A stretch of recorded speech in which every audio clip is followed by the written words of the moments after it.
Hello, and welcome to my Half-Life 2 tutorial series. In this video, we will be covering everything you need to know in the chapter point insertion. If you're using an external timer like WSPID or LANFare, you'll want to start it when you can see your crosshairs, right after the G-Man finishes speech and the white flash happens.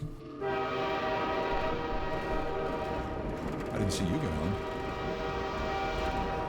As soon as the doors open on the train, you'll do a trick that you will use for the majority of the speedrun, and that's accelerated backhopping, or ABH for short. End of the line. To do an ABH, find the direction you want to go, approach the location holding forward, jump, let go of your forwards key, turn 180 degrees, hold crouch, and spam the mouse wheel up and down, which should be bound to jump. If done correctly, you should start accelerating rapidly. How this works is when you exceed the game's speed limit of 320 units per second, the game automatically slows you down as soon as you land by taking off a certain amount of your speed needed to get back to 320 units per second. By default, the game thinks that you're moving forwards, so when you exceed the speed limit, it'll try to push you in the opposite direction from which you are facing to slow you down. If you are traveling backwards, this will only give you more speed. So the more units per second you're going above the speed limit, the more force the game will apply to you, and by proxy the more speed you'll get. You'll also want to try and avoid any solid objects that aren't normally movable by you. For instance, it's very easy to get stuck under the train or hit the broken clocks. Another simpler way to ABH is to walk backwards, jump, crouch, and spam the mouse wheel. Although this is harder because you don't move as fast going backwards than forwards. Go through the revolving iron door and pick up a small flat object. I would recommend this Chinese food box.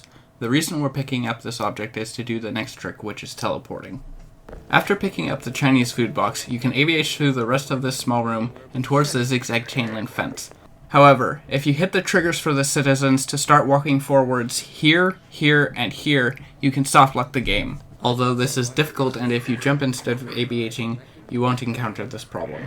How teleporting works is that there are 3 modes for an NPC to be in: stand mode, follow mode, and path mode. The latter is the one we're interested in. This is the mode where the NPC is headed for a specific point on the map, and will continue to try and get there no matter what blocks its path. For example, even if you completely block an NPC's path while it is in path mode, it may try to strafe around the objects for a few seconds, but it will eventually teleport on the other side or straight to its intended point, depending on how long it was delayed.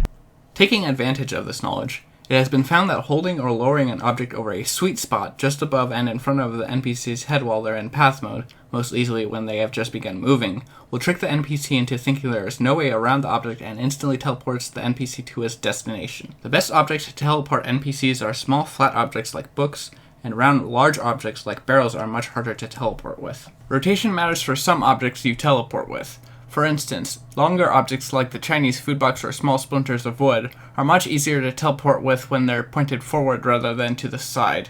Getting locked into the room right after the zigzag chain link fence, you'll see Barney come out, tell you to come with him, and this is the first instance of teleporting. After teleporting Barney down the hall, toss your Chinese food box and grab a book inside. Standard relocation coupon just like everybody else.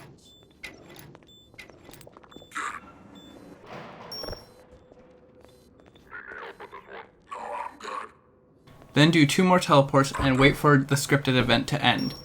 When the event ends, there's a small teleport you can do to make Barney approach the door faster, although this only saves half a second. If done wrong though, it can waste about a second. Going through the door and up the ladder, you find a box and a window you're supposed to go through. The quickest way to do this is to go forward, jump, and while still holding forward, jump and crouch. If you do this correctly, you won't land on the windowsill and land past the box. Afterwards, head through the door. Climbing up the stairs, you'll go through a door and then ABH to the trash can in 2 jumps. Then climb on top of the trash can, then on top of and over the guard blocking your way. Side note, if you ABH fast enough, you can get past the guard without having to jump onto the trash can and the guard, but it is difficult. Right after climbing over the guard, do another ABH, but since you were just crouching, you need to get some momentum.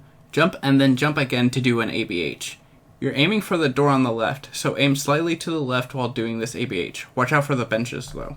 Going down the second hall and through the double doors will lead you to the plaza. Turn right, ABH, and hope none of the citizens get in your way. After which you'll do a wall climb up this fence. To do a wall climb, you'll need an object that has collision, which is any object that you can climb on top of. You then put the object down next to the wall, climb on top of it, crouch, Look down at it with your crosshairs at about 45 degrees between the wall and the object, spam your use key and the mouse wheel, and if it's a small object, occasionally tap forwards. The easiest objects to wall climb with are large, thick objects like barrels, and the hardest to wall climb with are small, thin ones like books. How wall climbing works is when you hold an object underneath yourself, you end up standing on it. After about a second of this, the game automatically makes you let go of the item. However, if you stand on an object while still holding it, and then immediately jump, you will jump off the object and the object will follow you to your new height. If you do this repeatedly, you will continue to gain height. Side note, another quick way to get over the fence is to stand on the dumpster, jump forwards, and crouch. After the small wall climb, head right and then ABH down this strip of pavement. Stop when you see the slide. Turn right and go down the hall. The next trick requires an object. You can grab this boot, or you can grab the box to the right after this door. I would recommend the box as it's much easier to do the trick with it than the boot. Climbing up the stairs with either the box or the boot, stop the guard with whatever object you're holding. If you have the boot, throw it at the guard. If you have the box, just walk into the guard. But be sure not to aim too high or the guard can push your box and break it. Afterwards, drop the box and climb onto it, followed by the radiator and over the guard. If you use the boot, just climb onto the radiator and over the guard. Like with the previous guard you jumped over, you don't need any objects to actually get past this guard. However, the trigger for the guard to walk forwards, compared to how far you need to go, is quite notable. It is possible though by pushing against the wall while holding forward and jumping. Continue climbing the stairs, go into the room, climb up the set of stairs and turn left.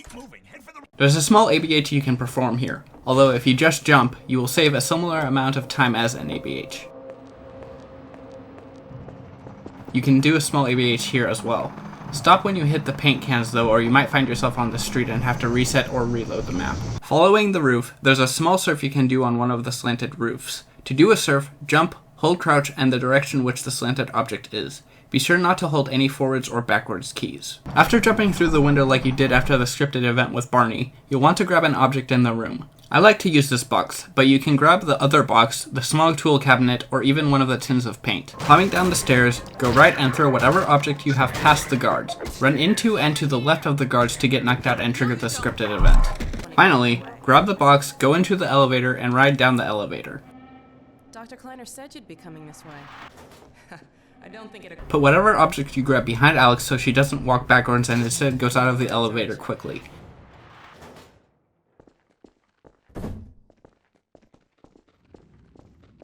Remember him from Black Mesa? Your old administrator. Don't get my dad started on Dr. Breen. After you enter the hidden passage, teleport Alex. She can either teleport to the end of the hall next to the numpad, or she'll teleport into the middle of the hall. If you're using an external timer, this is where you split, and that's the end of point insertion. If you did everything perfectly, you'll be getting about a 525, although don't be surprised if you get a 6 or 630 plus. Good luck and have fun.